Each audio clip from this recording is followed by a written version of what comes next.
Now I want to talk about circles. So I think we all know what a circle is, but let's obviously talk about the more mathematical definition of it. So a circle is the set of all points in a plane that are equally distant from a fixed point HK, which is called the center. And the fixed distance from the circle center to any point on the circle is called the radius.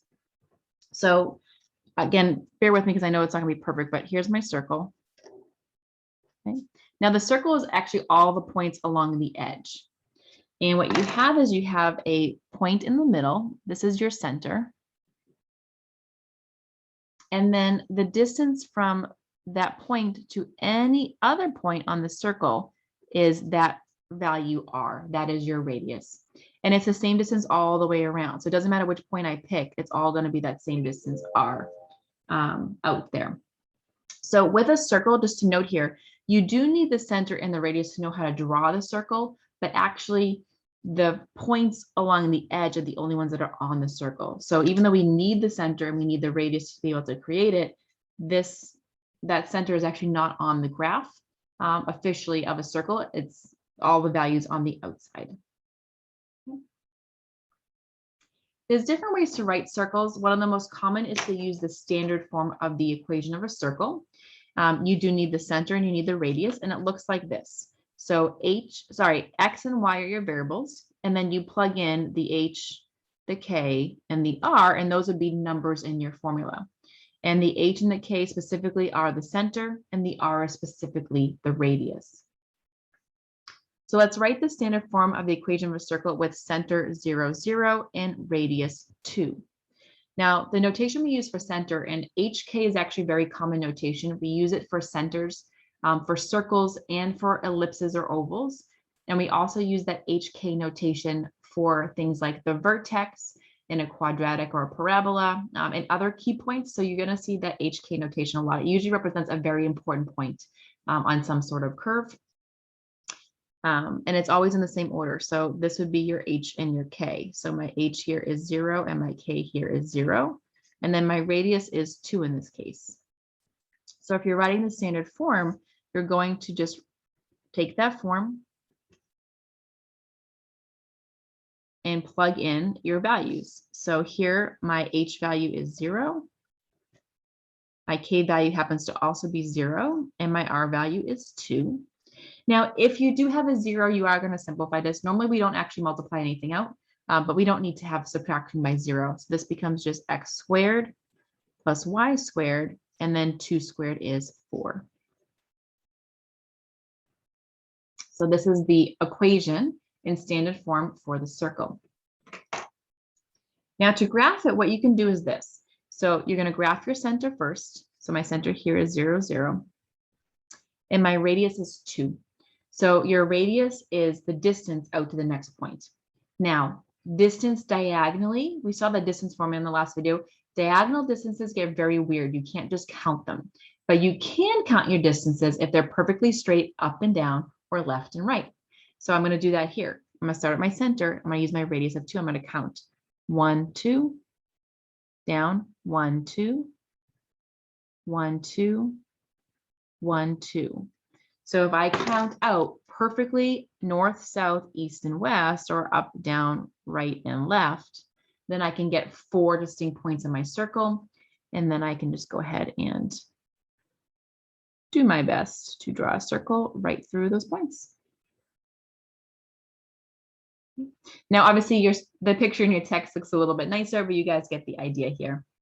And just remember that my graph is actually just the blue part. It doesn't actually include the center. I need the center to draw it, but if I had an eraser, I would erase that center afterward. And your graph is just going to be that outer blue circle. All right, let's do another one. So again, we're going to write the standard form. So that equation looks like x minus h squared plus y minus k squared equals r squared.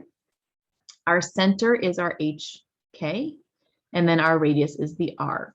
So here my h is -2, my k is 3, and my r is 4.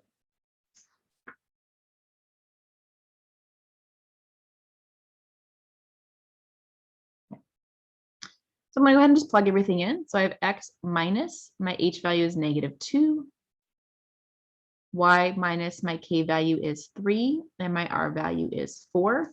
Now I do want to clean this up a little bit. Those two negatives will cancel. So I'll have x plus 2 squared plus y minus 3 squared equals 4 squared is 16. So typically this is how we would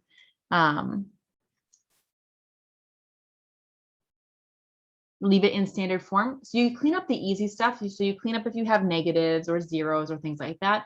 And you do always square the right side, but otherwise you actually leave it in the parentheses with the square. You don't have to multiply it out here if you're in standard form. So what I'm going to do is I'm going to highlight my center first. So negative 2, 3. So let's see, negative 2, 1, 2, 3. So there's my center. And then I'm going to use a radius of 4. So I'm going to count up, down, left, and right from the center. 1, 2, 3, 4. 1, 2, 3, 4. 1, 2, 3, 4. 1, 2, 3, 4. And the bigger the radius is, then the larger that circle becomes. So you see you have a much bigger radius here. It was 4 compared to 2. And then I'm just going to do my best to draw a circle through there. Okay. Now you can find other points as well if you need to. So you can still always plug in values here. So if you want to plug in x equals 5 and solve for y, you can do that to find other points. This is obviously a very messy thing to solve, right? It's going to take a little bit of time, but you can still do that. So you can always find extra points by plugging in values. And again, when you do your answer, you're only going to have the actual circle. The center should not be there in the actual graph. You can graph circles on graphing utilities. It's a little bit, you can do it on the TI 83, 84 series. It's a little bit different than just going to the y equals section that we normally do. So I actually recommend doing this on Desmos. Desmos is really nice because you can just plug in the equation just like this, and it will graph it for you. And the other thing that's nice about Desmos is that it does have a squared screen in the sense that the lengths of your intervals are all equidistant from each other, or all the same. Whereas if you graph on the TI 83, 84, your circles always look oval shaped. So this is one where if you do want to graph online, I highly recommend you use Desmos instead to graph. Okay, so that's a great graphing calculator. And again, your circles just look a lot nicer and it's a lot faster and easier. If anyone is interested in doing it in the TI 83, 84 series, just let me know. I can walk you through that via email. But like I said, Desmos is really my preferred one here. It's faster, and then also the screen just looks so much nicer. It actually looks like a circle, whereas in the other graphing tools, it often looks more oval shaped. So you have to kind of tweak it. It's a little bit more work.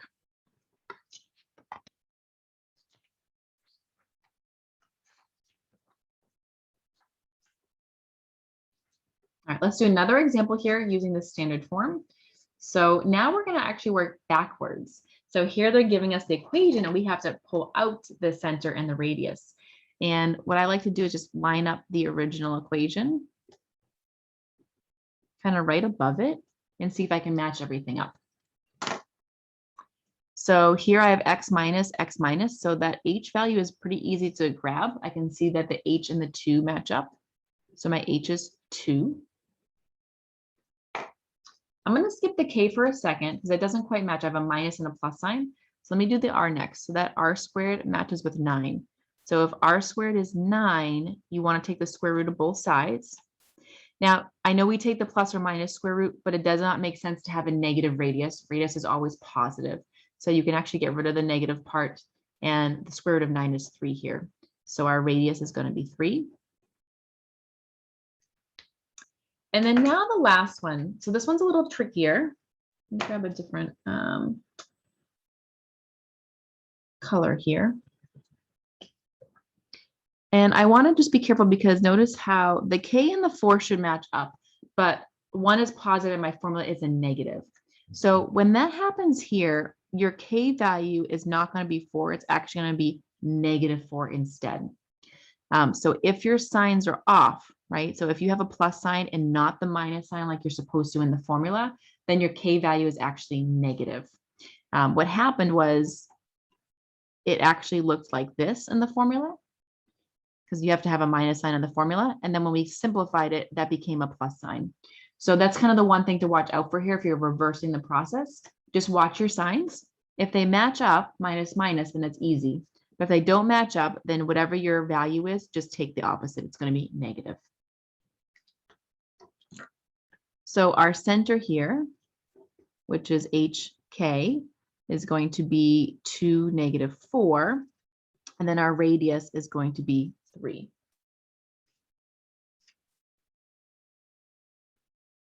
Okay. So the next thing we want to do is graph that. So let's see, center is right here. And then I'm going to go ahead and count out with my radius, which is 3 in this case. So 1, 2, 3, 1, 2, 3, 1, 2, 3, 1, 2, and 3. And that's about what my circle looks like. Now, side note, in my math lab as well, when you're graphing circles, there is a circle tool. So in the past, we've always used like the line tool most of the time. We've done things with quadratics and stuff too, but there is a circle tool. So you can just follow the directions there for using that. I believe they ask you to give them the center and one other point. So you can just read the directions on what they want for that. But it's actually pretty quick to graph in my math lab, and they'll draw the circle for you in my math lab. And the last thing we want to do here is find the domain and the range. So remember, your domain are your x values. If I look here, my x values go from -1 all the way over to 5, and they hit everything in between. So it's -1 to 5. I use brackets because all those points are included right along the edge there. For my range, those are your y values. So if I see, I go down to -7, so 5, 6, 7, and then it goes up to -1. So I'm going from -7 to -1. And again, remember, you always write smallest to biggest. So you do want to make sure you're in the correct order here when you're using interval notation, or else it is wrong. So it's always small to big when using interval notation.